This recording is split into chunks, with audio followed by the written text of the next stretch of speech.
Apps today. Yeah, right.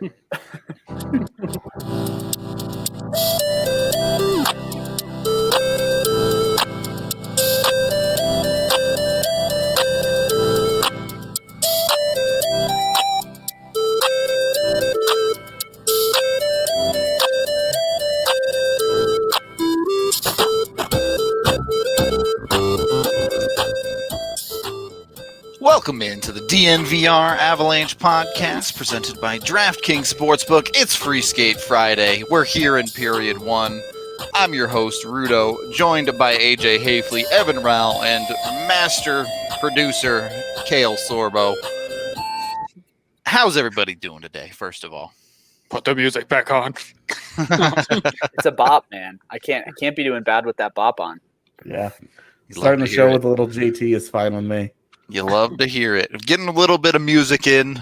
It's Free Skate Friday again, so we'll talk about some hockey things, no doubt, but this one's going to be a little bit all over the board as it's the off season, and you know, we were kind of reminiscent today. It is 9/11, of course, so more of a somber tone to that one, but we were talking before the show, and what's everyone's memory of today? Like the day of. The day of, yeah. I was in 9th grade. I was in 3rd period English, and it had just ended when our principal came over the speaker and was like, somebody flew an airplane into the World Trade Center. And we were like most of the kids in my class were like, what's a World Trade Center? And it was just sort of a weird vibe. And then I had lunch immediately after. And we went and we were just watching the TV. And then we saw the second plane hit. And it was just like, what the hell is going on? And it was weird. Kids were getting pulled out of school all day.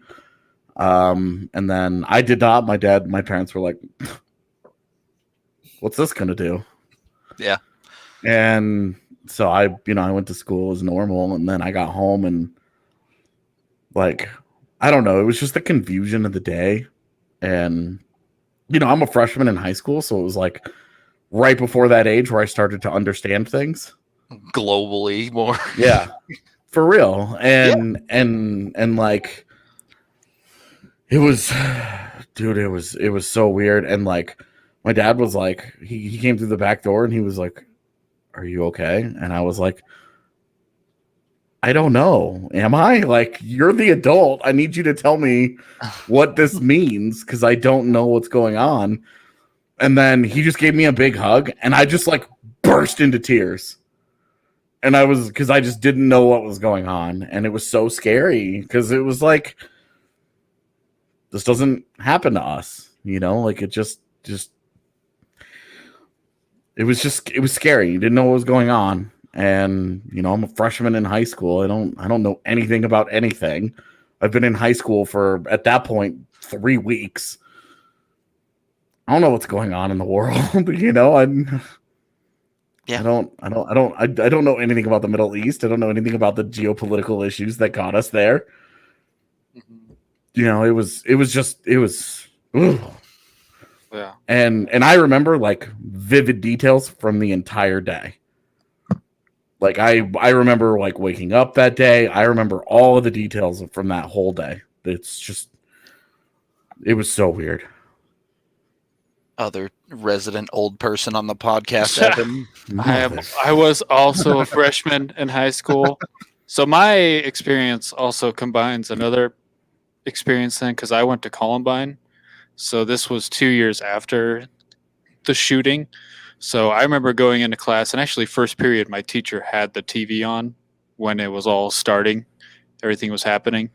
And throughout the day, every class I went to had the TV on because they kind of figured it was all a big deal, which it was, obviously. And then at lunchtime, because of the profile around Columbine, they evacuated our entire school because they had legit concerns that Columbine was going to get targeted.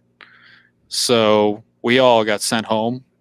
And I remember being in the basement with a bunch of friends that day, just watching the news and just keeping up with everything that went on. And for me, I think, my big thing was my dad is from India, so he has darker skin, and I think I had concerns that he was going to be profiled after that, which I don't have memories that he was, but I know that did happen after that. So Yeah. I just remember all day at school it was on the TV from the moment I walked in. And yeah, I don't remember if we even went to school the next day, if they closed it the next day or what. I don't know. I Yeah. can't remember that part. We Sorry. definitely did. We went to school the next day, like everything was back to normal. Yeah. Yeah, nothing changed at all in my school. Crazy. As someone way younger than you guys, we were just talking about this before the show, and this shows my age, but 9/11 is my first memory. Like, it's genuinely the first thing I can remember in my life. I was 4 years old, and my parents were on vacation, and I was at my grandma's house. And I remember sitting on the floor in her living room, watching the TV, seeing the smoke come up from the towers, and turning around and seeing her crying. Like, that scene is my first, like, really, really strong memory that I can remember. And it's super odd. And then when I was in college, I was in a journalism class my senior year, and it was a class that had a wide range of kids, so everyone from seniors to freshmen.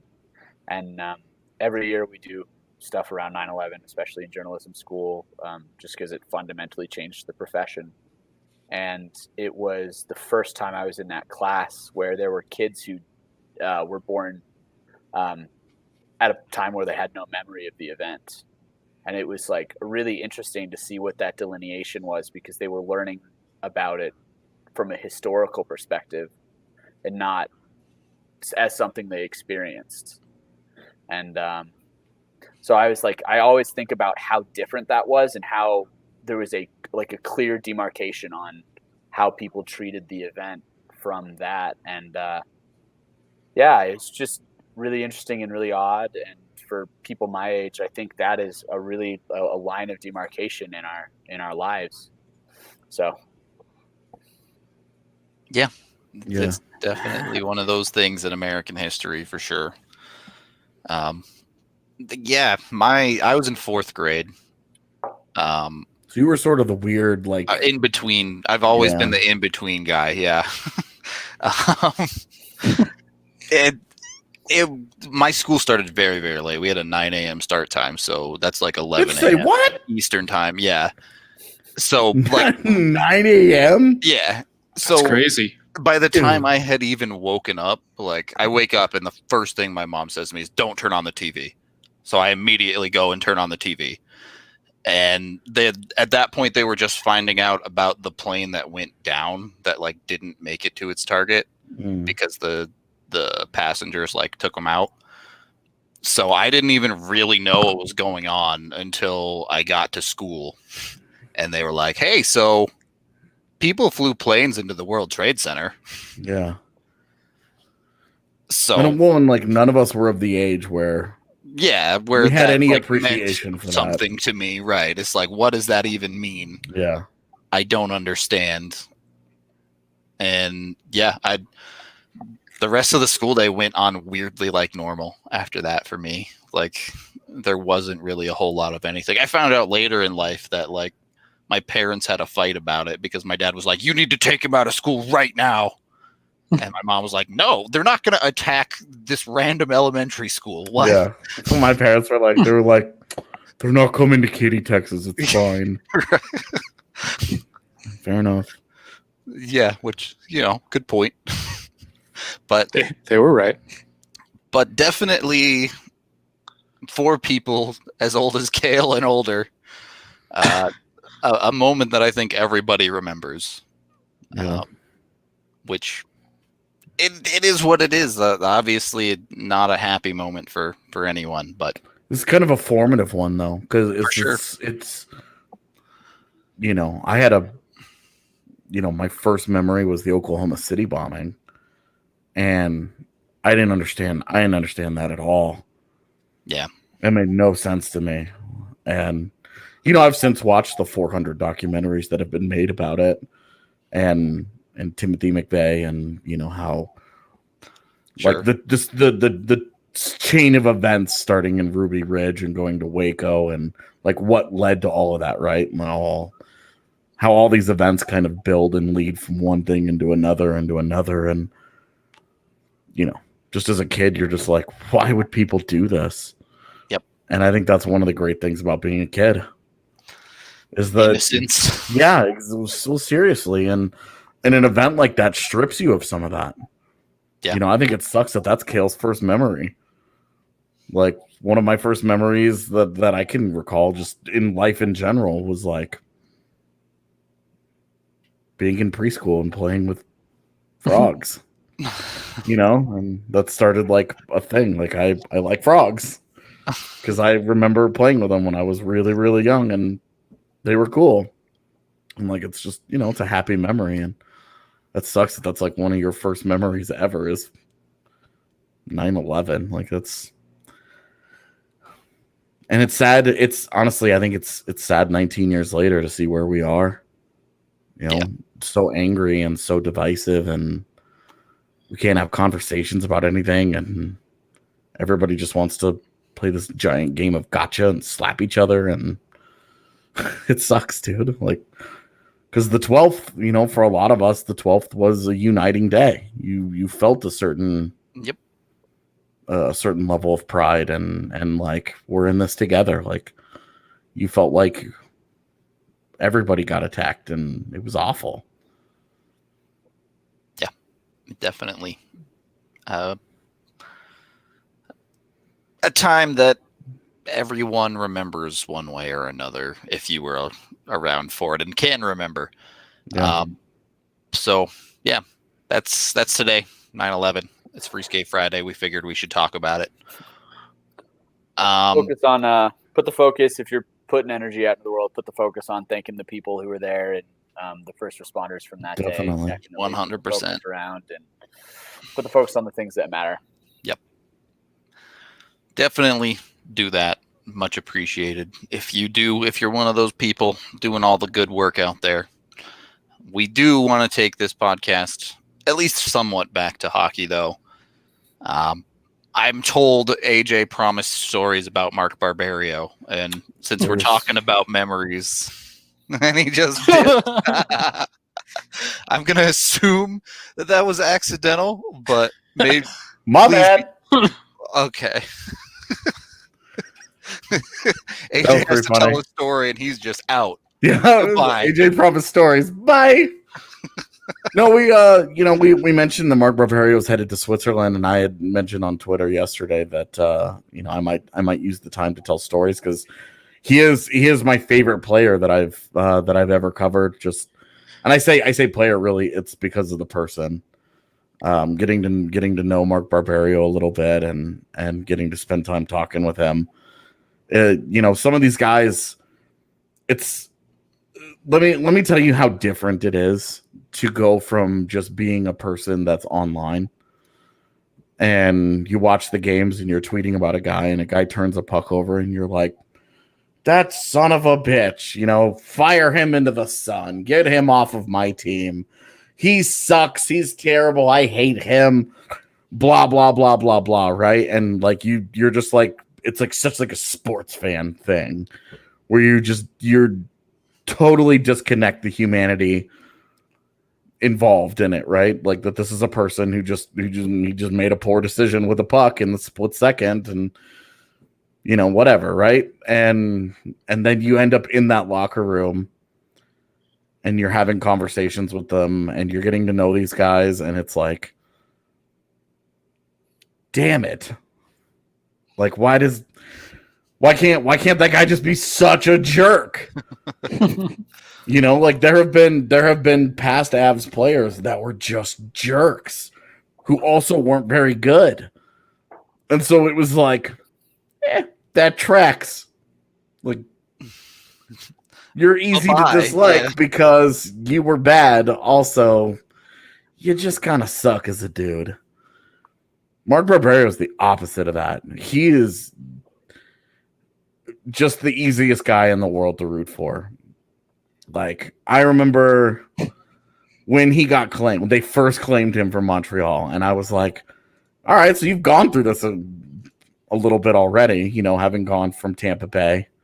Yep. And he was just like, he was just so excited. He was like, look, I know things aren't going well, because that happened during the 48-point season. He says, I know things aren't going well here right now, but this is opportunity for me. This is a chance for me to prove myself. This is a chance for me to play regularly and to get on the ice. And all I want to do is help this team turn it around and win. I want to be here when they win again. I want to be a part of that. I want to be a part of something meaningful. And let me tell you, as the lone media member who covered that team start to finish that season, how nice and refreshing it was to have one person in that locker room who gave a shit. After wanted to be there, yeah. After December 10th, yeah, everybody else in that locker room was out. And you can criticize whatever. When you're that far behind in the standings, let's be honest. Come on, it's just human nature. You're not going to go out there. You're not going to give that little extra mile. You're not going to block that shot. You're not going to whatever, right? You're not going to do all those little things that you do to try and win games when, okay, well, now instead of being 35 points behind the last playoff spot, we're 33 points back. Go team. The dudes were out because that team just collapsed. Yep. And Barb's was just into it. He was engaged every day. He was into it. And then as the team got better around him, it was interesting to still have conversations with him. I know I've told the story on the pod a couple of times about talking to him after game 82 against St. Louis, where, he was a free agent and he was just so excited. I talked to him after they lost to Nashville, and he was in tears, and he loved being an Av so much. And it was striking to me that a guy felt that way, because it had not, just the year before, you had guys that couldn't wait to get out of that locker room. And here was this guy who he was dying to come back. He knew he was right on the fringe of the roster. He was right there on the bubble where it's like the Avs wouldn't have had to work very hard to necessarily find a guy who was better than him. But instead of doing that, they gave him a 2-year deal and brought him back, right? And by the end of that time, he was obviously he wasn't even close to playing and whatever, right? Who cares about that part of the story? It doesn't matter. But it was this was a dude who just wanted to be an Av because it meant so much to him. The organization gave him a chance. He took advantage of it. It ended up being a very good relationship for both parties. They ended up thrilled with each other. And how nice is that in sports? Yeah. We saw Matt Duchene should have been the ultimate fairy tale. And it ended so ugly. So ugly. So many fans have turned on him permanently. And I'm sorry, but in my eyes, justifiably. And Matt Duchene, and kind of like Ryan O'Reilly. Matt Duchene, Ryan O'Reilly, both divisive guys in Avs history. Mark Barberio won't be remembered like those guys for obvious reasons. But I hope that when people do think about him 5-10 years down the road, they only think about him as a guy that they should have been absolutely beyond proud to have worn the jersey of their team. Did everything right in every facet. Just a great human being, and a guy that loved being an Av. And I thought that and right during a time where not a lot of guys liked it all that much. Got to find the light in the darkness sometimes. Definitely. Yeah. I talked to him after game 82 as well, and that was my first year in the locker room. And because I was on the outside of a big huddle. I think it was either around Landy or Miko. And if anyone remembers that year, Barb's missed 45 straight games, and I think he came back for game 81, and then immediately was out there playing 20 plus minutes the way that things were going on that defense. He was on the dog pile. Yeah. Because that was the year EJ went down, and they were like rolling Duncan Siemens, so they were just playing all these. Hadn't even quite established himself as an NHLer yet. It was I think it was Barry, Zadorov, Gerard, and then Gerard got hurt. Nemeth and Barbario. Yeah. That's who they were running with. It's crazy. So, but I just remember him getting into his locker room, sitting down, and I'm standing right there, and I remember him sitting at his locker room and just going, man, that was fucking awesome. Just talking to himself. And I was just like, yeah, you got a minute to talk? And he was just so happy to talk, and such a nice guy. And I remember I talked to him in the training camp this year. He's one guy you could just talk to off the record about anything. I was talking to him about that Instagram thing that he put up last summer where he's playing hockey in the middle of the freaking ocean or whatever that was, and how cool that was. But super nice guy. I'm a little bummed personally he didn't get into the lineup the way things worked out in the playoffs. I personally would have played him, but it's kind of funny how it works out because, those depth guys, because I know AJ would agree with this. Kevin Connaughton's the nicest guy in the world too. Maybe it's just they understand where they are. Kevin Connaughton, he looks you in the eye, he shakes your hand when we were allowed to shake hands. He talks to you about anything. I talked to him about just stupid stuff, and these guys are so nice, and it just it's tough to like AJ said, when you're just talking about them online and then you actually meet them, it's just way more recent event of that for me with AJ and I, or at least, I spent a lot of the last offseason on this podcast talking about how I really did not like Pierre-Edouard Bellemar's contract. And then I get I get hired here by DNVR. I go to a couple of practices and interview people, and I get a bunch of hockey interviews from Avs players that you don't really get a ton of info out of. And then I finally go to one and talk to Bellemar, and it's an amazing interview. He talks to me for 15 minutes and gives the best answers, and I'm like, oh my God. I've been railing on this guy for months, and he's the nicest person ever. Yeah, he's one of the better interviews in the locker room, I would say. Oh, Belly definitely. Him and Ian Cole are probably I would say the two best. There's a reason Cole was on a lot of those Zoom calls. People request Cole because they know he's a great quote. He'll talk to you. Barb's. I also talked to him just to get back to him real quick. I talked to him in training camp this last year as well, and I was like, are you a little disappointed that you're back to this? That you're back to fighting for a job again on a defense that's stacked? They just drafted a kid 4th overall. He's in camp. Timmins is healthy. He's in camp. They traded for Callie Rosen. He's in camp. Ryan Graves is here. He's in, you've done everything this organization has asked of you over the last couple of years. You've been a part of big wins. You've helped them get to the playoffs. And it just seems like they just keep bringing guys in to take your job. Kevin Connaughton was there and he was in camp, and his perspective on it was just incredible. And he said, AJ, the way I think about it is, had you told me at 10 years old that when I was 30, I would be in the NHL living out my dreams, and even though I wasn't a star player, even though I'm just competing for a job, would I have taken that? And he said, my 10-year-old self would have said, fuck yeah. Because being in the NHL was all I ever wanted to do.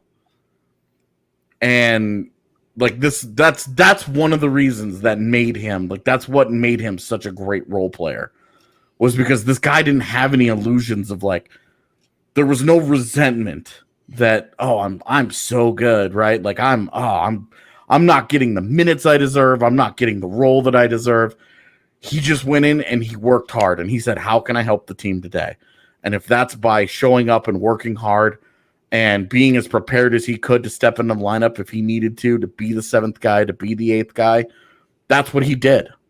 And he was fine with that. And just his whole perspective and his whole mentality, because you see some of these, Nathan McKinnon's been the chosen one since he was 12. Yeah. He has a different perspective. which I've also shared on the pod. During the preseason, he said, the next 7 years are the best I'll ever be at this. I have to make it count. He's looking for a Stanley Cup, a Conn Smythe. He's looking for a legacy, an all-time great legacy. Mark Barberio just trying to stay in the NHL, just a totally, and like, that's part of what makes them such a tight-knit group, is that they have the personalities. They've had the personalities they've accepted the roles. They've accepted who they are. They know, Mark Barberio doesn't sit around and think he's Sam Girard. He thinks he's Mark Barberio. And having guys that understand who they are in that role, that's one of those things when you get frustrated when a team keeps bringing in veterans and veterans and veterans and they don't just turn it over to kids. The problem with some of these kids, they don't have their head on straight all the time. They don't know who they are in the NHL. They all think they've all been star players their whole lives, and they haven't figured it out yet. Ian LaPerriere used to score 100 points in juniors. Guy was a prolific scorer. Gets to the NHL, it's like you have to figure out who you are in the highest league in the world. And Barbs was great. He was a guy who had that totally figured out. Kevin Connaughton too. I love that guy. Well, he's so awesome. I mean, cheers to Mark Barberio. Wish him all the luck in the world in Switzerland. We That's do a have sweet to. Gig. Yeah. He signed a 3-year deal. In the NLA at 30 years old. Living in one of the $100,000 every year, and probably one of the best places to live in the world too. Yeah, dude, go get some, dude. That's awesome. I'm so excited for him that he got to live out the NHL dream, and now he's like, this is like the lifeboat for him, right? Like this is like the retirement, like the step into retirement. Oh, I'm gonna go play in Switzerland for 3 years. He'll make good money. Not For really him. a physical league where you can just kind of skate around and do your thing. It's awesome. I'm thrilled for him. We do need to acknowledge Breckenridge Brewery, the official beer of DNVR. If you're drinking one for Barbs, highly recommend the Avalanche Amber. I just ordered some myself through Drizzly today, so I'll be drinking some tonight. Of course, you can get it at the DNVR bar, 8 different kinds on tap, or find it near you with their Breck beer locator online. Whatever type of beer you like, they have a beer for you. So check them out. And while you wait for your delivery, you can play some WGT Golf, our gaming sponsor. Over 20 million people around the world love the application. So get in on it. Go to dnvrgolf.com to download and search for DNVR3 to join our clubhouse. That's right. We have 3 clubhouses because we filled the first 2 up. And the third one is still starting to fill up as well. If you want to play in weekly tournaments, we have competitions every single weekend. So you can jump in with the rest of the DNVR crew and show your mettle. Win. Put up yourself on the top of the leaderboard. Get that low score, I suppose, because it's golf. Or maybe we're playing closest to the hole. Who knows? But either way, ton of awesome golf content. Awesome game, whether you want to play match play, stroke play, straight up challenge someone one-on-one. You can do it on true-to-life courses. So check out WGT Golf today. Second period of the DNVR Avalanche podcast, Free Skate Friday edition. We did talk a little bit of hockey. I am going to take us a little bit off the rails again here, as Evan mentioned, or rather AJ mentioned about Evan before the show. Oh, no. About a WWF wrestling fandom I was told about. First of all, who are you a fan of? And we'll get into the specifics of this website in a little bit. Do I even begin? It's funny because I have not thought about wrestling in like 18, 19 years. And somehow AJ brought it up and I was like, yeah, I used to love wrestling from like 97 to maybe like 2000. My guy was Sting. I think my parents still have a VHS of a movie called Sting Unmasked at home that I bought, which is the stupidest name for a movie because he didn't wear a mask. He just painted his stupid face.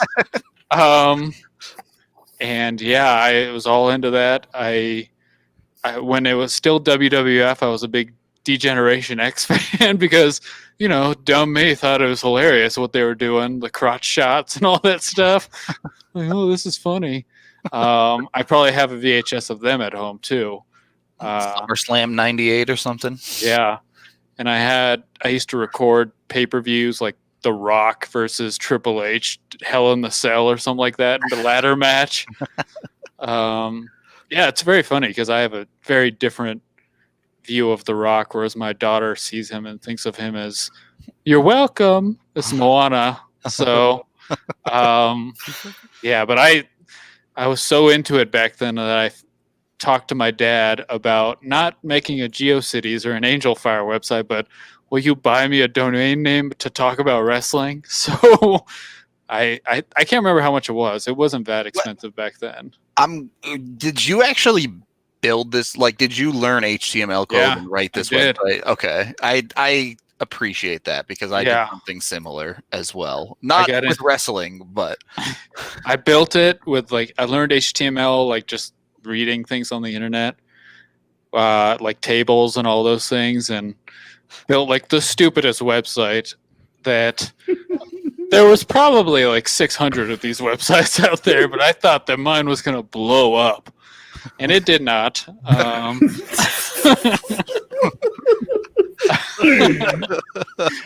And I used to also be into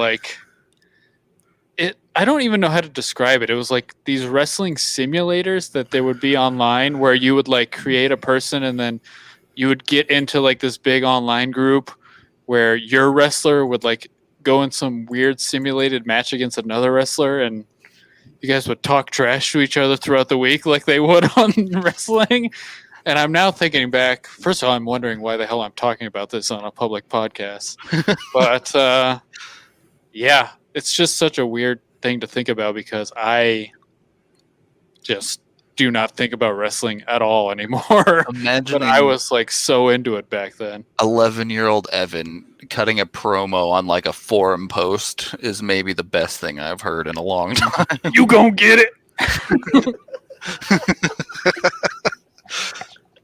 I mean, yeah, I too made a website when I was around that age, but mine was not nearly as interesting when it came to fandom. It was. I think it looked good to me, but maybe it probably looked like garbage. I know mine did not look good. All right, when you set the background color to blue, you know you're in trouble. I used to, because they used to have color codes, and maybe they still do. I used totally. The 6 number, the hexadecimal. Yeah, I would just put random numbers in until I was like, oh, I like that color. Yeah. Yeah. I'm going to go build is Angel Fire still around? I'm going to go build a website now. No. You could not. You have to go to Squarespace now. They're more, they've evolved. Yeah. Yo, don't even talk trash about all those great GeoCity sites that the world had for way too long. Dude, some of them were legit too. All right. So I'm assuming Kale's too young for this. Yeah, I have no idea. He's like, what's GeoCities? What's Angel Fire? I've just been smiling and nodding for the last 10 minutes. I'm like, yes. Angel Fire, great reference, fellas. I'm sorry. So what's it like being a borderline Gen Zer, Kale? It's weird because I'm part of the group of kids that it's right on the line, right in between. Yeah, because I'm not really a millennial and I'm not really Gen Z. So it's weird because I have deep memories. I made a MySpace page. I did all of those things that millennials did. I remember I had a Game Boy, an OG Game Boy before it was even I remember being stoked when I got a Game Boy Color. All of that stuff, I have those memories.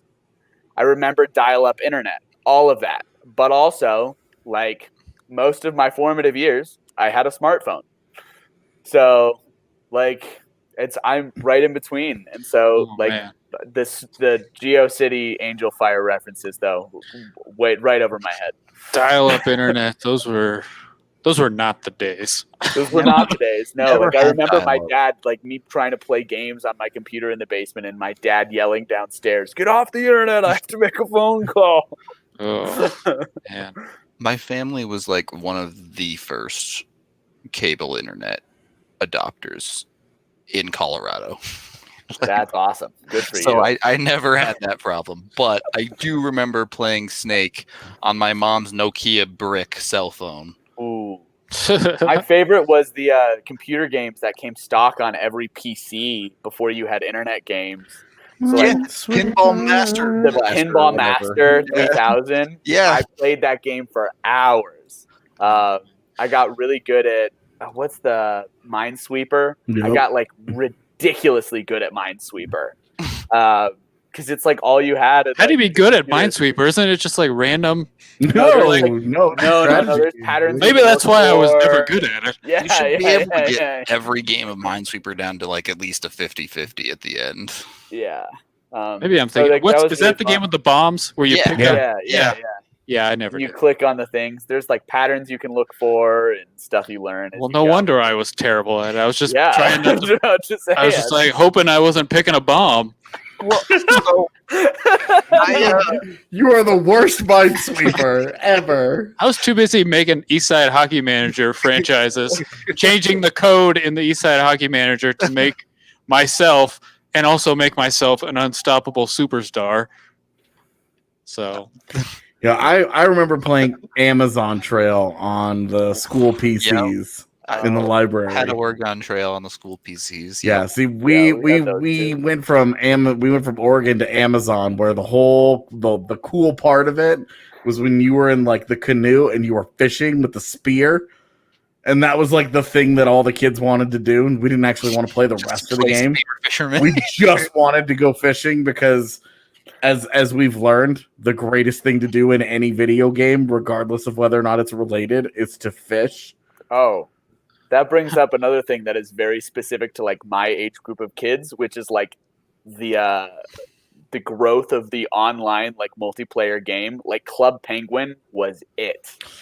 Yeah, I had a little bit of that.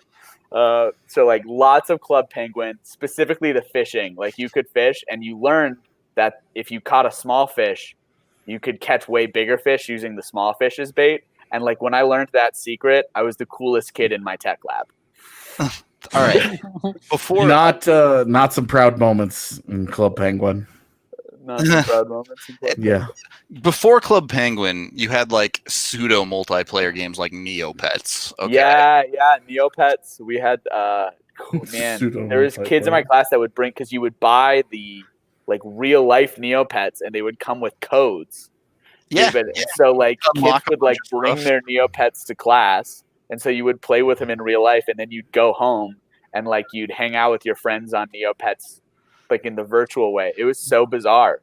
I missed It's a out on this concept that one. just like wouldn't exist nowadays. I'm just thinking about it's making me think of Tamaguchis or whatever they were called, Tamagotchis, Yeah. Tamagotchis. where your animal would just crap itself all day, and you're like, well, it's gonna die.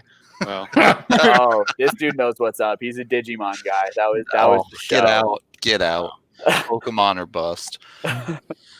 I didn't think Kale would have a MySpace, so I'm the only person who didn't ever have a MySpace on this podcast. well, I hit it hard with MySpace.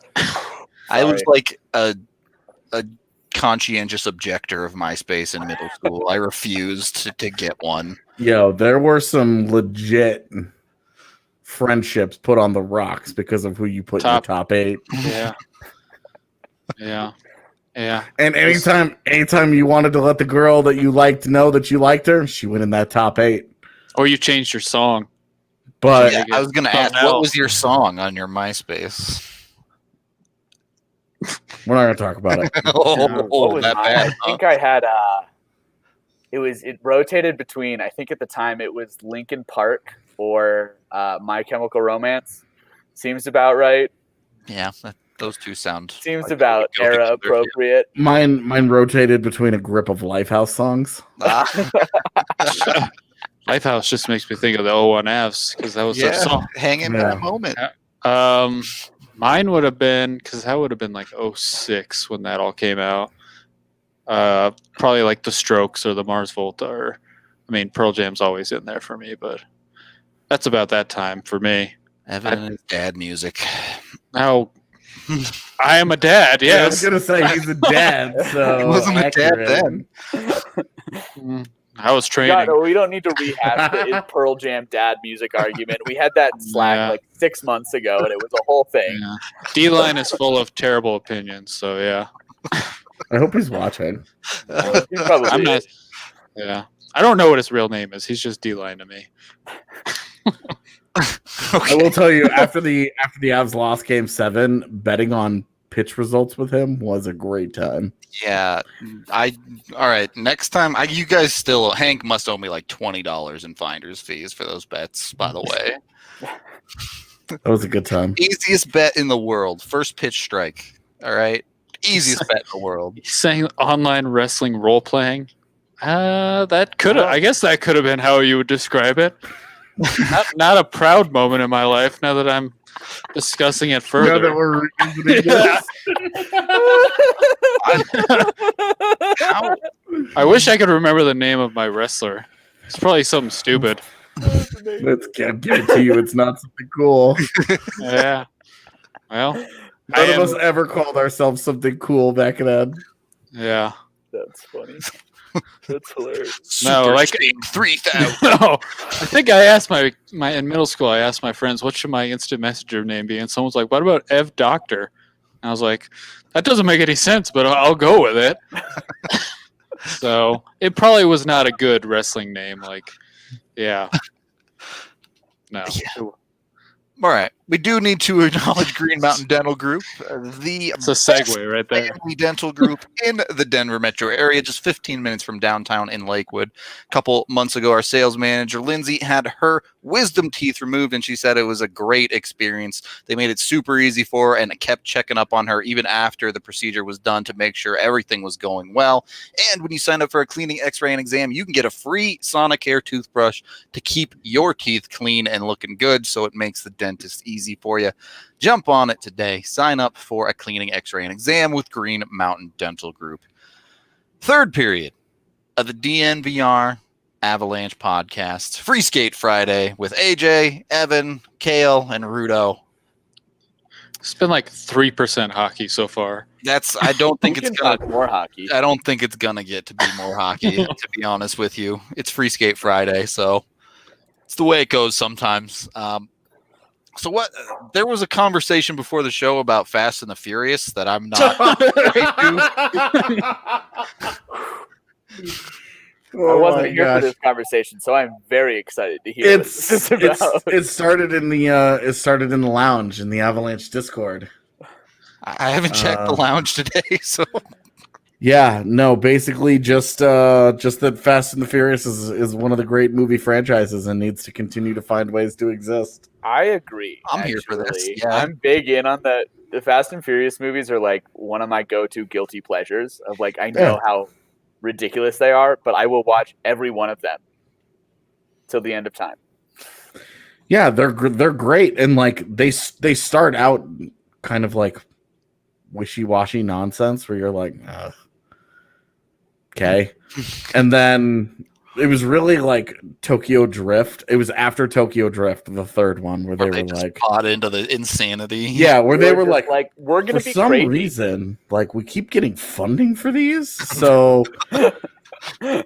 they just kept saying yes. And Justin Lin is like, okay, well, I guess this is my career now. And like, honestly, they transformed it from like this, like the first couple movies are okay, and then it turns into like this, like they have like this like strong like family message. And like you do crazy shit for the people that you love, right? Like you're all in for family, and then they turned them into like heist movies, and it's like, dude, this is Straight heist with fast movie. cars. Like, the for most sure. insane first heist movie was a movies you will heist ever movie, see. though. Yeah. Yeah, aren't the first couple like actual like car movies? Yeah, And then it got more like because I told you I've only seen Tokyo Drift, and I've seen it multiple times. That's the only one I've seen. Tokyo Alright. Drift is the most divisive movie in the franchise because some people love it, and some people absolutely abhor it. I like it because the guy who the guy who played the quarterback in the Friday Night Lights movie stars in it. Yeah, that's why I And the like this kid one. from Home Improvement's in it for like 5 minutes. Yeah, he's and he's Lil the jerk. Bow Wow. He was the jerk high school kid, but All right. he had to have been like 30 at that point. Yeah. Are you guys ready to date this franchise? Well, I think the first one came out in 2001. I was gonna say the first one was an 01 movie. This is the heist they pulled. This is what they were stealing in the Oh, first it movie. was DVD players, wasn't it? Yeah, it was like VCRs. Thousands of dollars Yes. worth of electronics. And like that was like a big deal. Yeah, it's It was huge. huge. Do you remember when people were paying like $500 for DVD players? Yep. When it was like HD DVD versus Blu-ray, and like Blu-ray hadn't won yet. Those TVs were sick. I remember plugging one of those we drove my brother to college in Minnesota. I put one of those TVs in the middle of our Suburban, Yep. and I just played Madden 2002 for 12 hours on our way to Minnesota. Those TVs were Madden legit back 02. then. We was had one good. too for my baseball road trips back in the day. Yeah, I just remember it like the first time we got a TV that had a VCR player in it, and the fact that and I was a really little kid, but the fact that I could just like put my movie in and it would play without like, I'm like a little kid. I don't know how to do all the buttons and like the settings and all that, but I could just put a VCR and it would play. Changed my life. I would recommend putting in Sting Unmasked. Did you rewind it though, Evan? Or are you gonna make whoever? I won? own it. I don't have to rewind it. No, but I mean that was the thing, man, is that when you got done watching VHS, you gotta rewind that thing. Yeah. You can't just go back to the main menu and hit Plug play it in, again. and it's at the end of the movie, and you're like, oh, Spoiled now. Like what a bizarre world. It's not even like with DVDs. Like any movie, like I can think of literally any movie I've ever seen in my life right now, walk over to my TV and watch it. Like that's all it takes. Like it's so bizarre that that's the world we live in, and so incredibly like crazy how fast we're spoiled. Like the other night I was looking for a movie and I was like, I have to rent this. It's not on any of my streaming services for free. That's bullshit. That was me last night looking for Gladiator. Like, all right. We used to have to go to Blockbuster Yeah. to rent our movies. Okay. although there is something fun about walking miss through those the days. aisle with your siblings, arguing over what movie you want to watch, and then picking out your movie snacks at the counter with your parents before they check out the movie. Your parents let you buy the movie stacks. Those things were like $8 for like M&Ms or something. Yeah, They would buy charged the it like you were snacks. in the freaking theater. It was insane. That's true. You get that Buncha Crunch for $6.50. Oh, come on! Oh, do you remember like you would the biggest letdown is when you would go to Blockbuster and you'd get a movie and you'd pop that sucker in and somebody hadn't rewound it, Yeah. and it was just like the credits and you're cover like, your eyes. yeah, exactly. Yeah.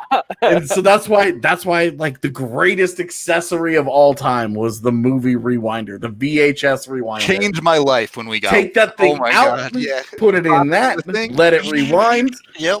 Just it's like a toaster for a VHS. You just pop it down, you go and do something for 2 minutes, you'll wait for it to pop back up, and then you're good to go.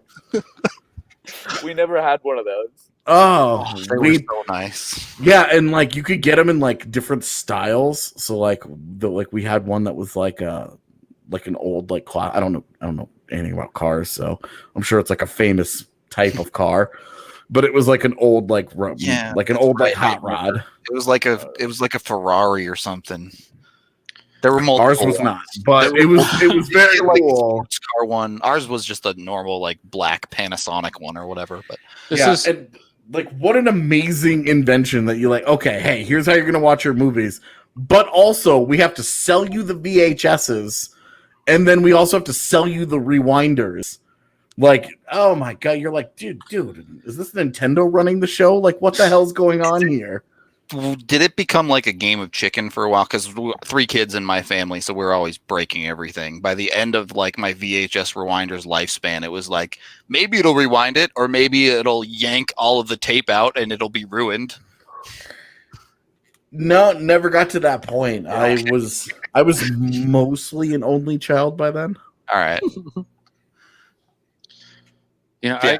I got a throwback to a Free Skate Friday. What was that hockey movie that you pulled up that had Scott Baio in it? Oh, the kid who drank too much or something. Yeah.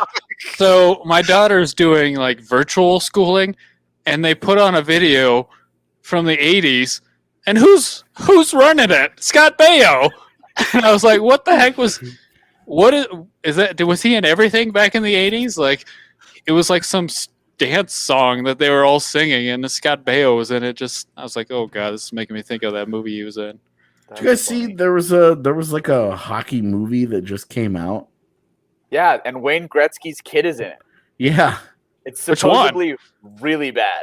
It's called Odd Man Rush. It's got one of the dudes from Letterkenny in it as well. Oh god.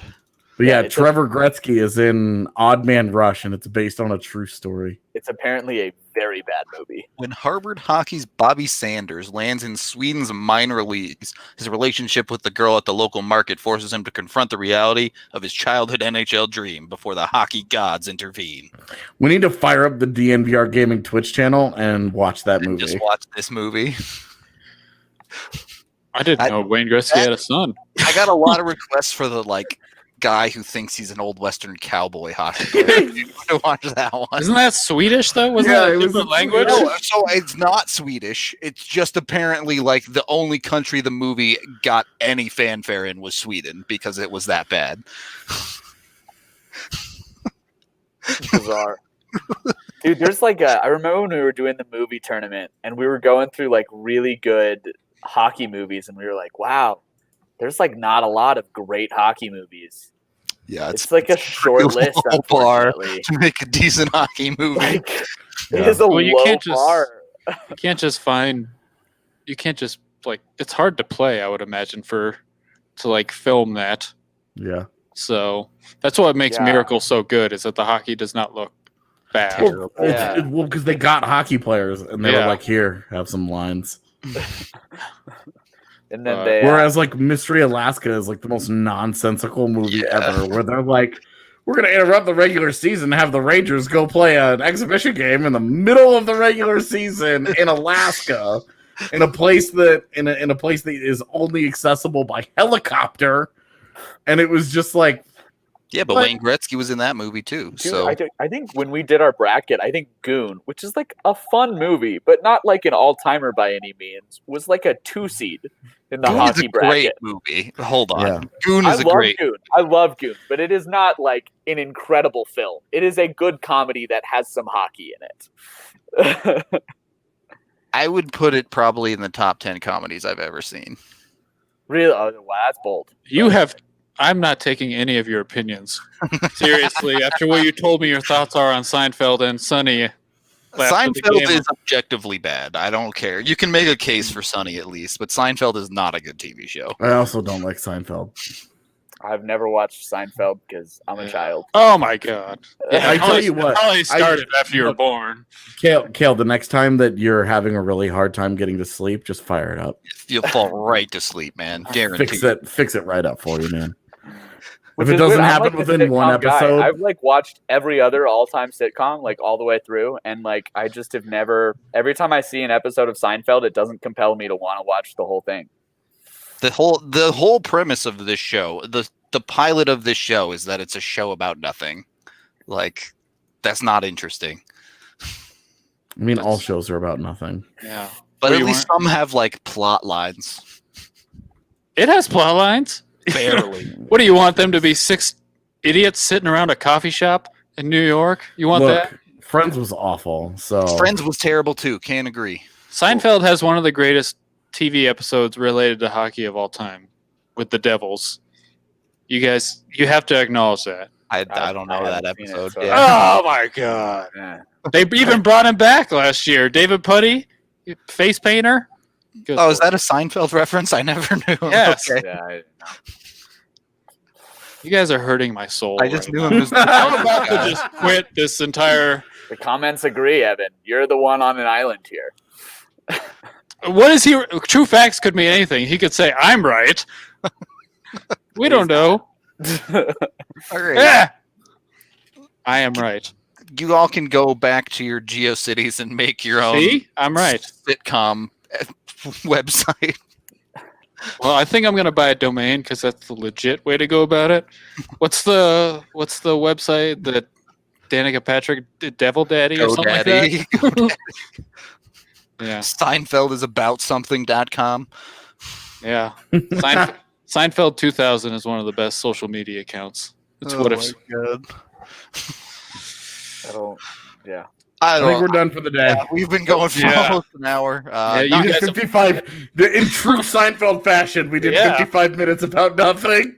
Yeah, and you guys have officially offended me, so I will be retiring. You made me talk about the stupidest things I did when I was younger, and now you've offended me. Dude, Legends of the Hidden Temple was the shit. Sonny does have a hockey episode. If you ever go to DIA and you're just wandering around some of the terminals there, if you look up, they have some things. They have some of like the decorations and stuff that remind me of Legends of the Hidden Temple. Yeah, specifically in Didn't they bring that back? I think it's like Concourse C is the one that has like very Legends of the Hidden Temple vibes. Can we all agree that that game show wasn't actually winnable? What? No, It was won not. that. I've never seen anyone win it. And anytime anyone got close in like the maze at the end, they would just like pop the mummy out of the wall and grab him, and that would That be was it. the- like That was such garbage. I That think was I such saw. when they were because like there was no rhyme or reason to it. There was no skill to it. They were just like, "This kid's about to win, mommy," and you're like, "Dude, what?" I feel like I saw somebody win. Oh yeah, people definitely I saw people with definitely guts won all that. the time. I never saw anyone win Legend of the Hidden. Well, somebody had to win guts every episode, didn't yeah, they? exactly. The aggro crag, they had to climb that thing. That's exactly what it was. Now we're getting into the good stuff. As Kale's like, "What are you guys talking about?" Again, I Dude, watched a I little think bit of they're Legends full- of the Hidden Temple. Kale's but it like, was do you not- guys know Deal or No Deal? Okay, we had our own shows. Excuse me. All right. I'm gonna go on. Now that we're done for the week, I'm gonna go on YouTube and just watch old episodes of Legends of the Hidden Temple. Good for you, AJ. It's gonna be very productive. I'm gonna tweet about it. I'm gonna tweet directly at you about it. I hope you do. It's I gonna would love happen. to. Maybe I'll watch an episode with you this weekend, AJ. I'm gonna root for the Bronze Barracudas or whatever they were. This Those team names were. Purple crocodiles. Yeah, It's the Blue Barracudas. is that what it was? Yeah. Okay. Okay. We're going to finish up the show today since we've gone off the rails. Sometimes you got to have a fun one where on the rails. hopefully you learned a little bit more about your hosts of the show here. Too Drake and much. Josh that's Jesus. probably Drake and Josh and Ned's Declassified is probably more Kale's era. Yeah, I Yeah. don't know. I That is remember because my peak little my era. sister watched that. Yeah. Peak Those my dudes era. are old enough to have had drug problems at this point. So, Probably they probably do definite- though. I can, but just like given how most child stars, Drake and Josh have definitely had drug problems for sure. dude. Anyway, on that note, we're out of here. Thank you for watching, listening, however you consume the Wildly podcast. insensitive Hope you here. enjoyed this fun one. We'll be back on Monday, I believe, discussing potential targets for the Avs in free agency. So 100%. until then, Discussing- we will talk to y'all. Well, Anything hockey is yeah, what they want to hear. actual hockey stuff. Actual hockey stuff on the next show. We will talk to y'all then.